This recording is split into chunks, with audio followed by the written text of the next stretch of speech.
اور اگلی بات، بڑا اہم مسئلہ ہے یہ، بالخصوص گاؤں کے اندر جو ہے نا وہ بڑی کثرت کے ساتھ یہ چیز پائی جاتی ہے، کیا؟ بٹائی پہ جانور دینا کیسا ہے؟ اکثر ہوتا ہے یوں، چاچا مالدار ہوتا ہے، وہ بھتیجوں کو گائے لے دیتا ہے، خالہ مالدار ہوتی ہے، وہ اپنے بانجے کو گائے لے دیتی ہے اور کہتی ہے او بانجے او بھتیجے یوں کر، یہ گائے لے لے، ایک وقت کا دودھ تو رکھ لینا، ایک وقت کا دودھ ہمیں دے دینا، تیرا بھی گزارا ہو جائے گا، ہمارا بھی گزارا ہو جائے گا۔ کیا شرعی اعتبار سے یہ جائز ہے؟ یہ شرعی اعتبار سے بالکل جائز نہیں ہے کہ آپ کو کوئی بندہ کہے، چاہے وہ آپ کا رشتہ دار ہی کیوں نہ ہو، کہ یہ جو گائے ہیں یہ تم رکھ لو اور اس کا ایک وقت کا دودھ تم استعمال کرو، ایک وقت کا مجھے دے دو، یہ شرعن ناجائز ہے۔ یوں ہی اگر کوئی بندہ یہ کہے گائے رکھ لو،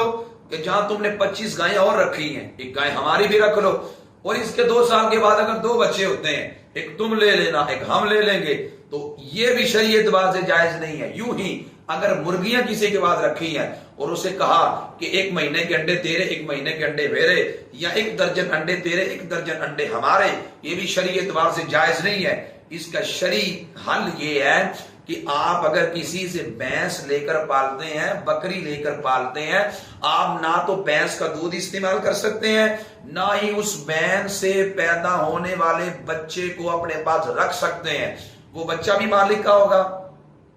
دودھ بھی مالک کا ہوگا، پھر ہمیں کیا ملے گا؟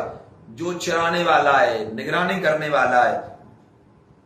چارہ ڈالنے والا ہے، اسے اجرت مثلی ملے گی، یعنی اس علاقے میں 2 سال یا 1 سال جانوروں کی حفاظت میں جتنی قیمت رائج ہو اتنی قیمت اسے ملے گی۔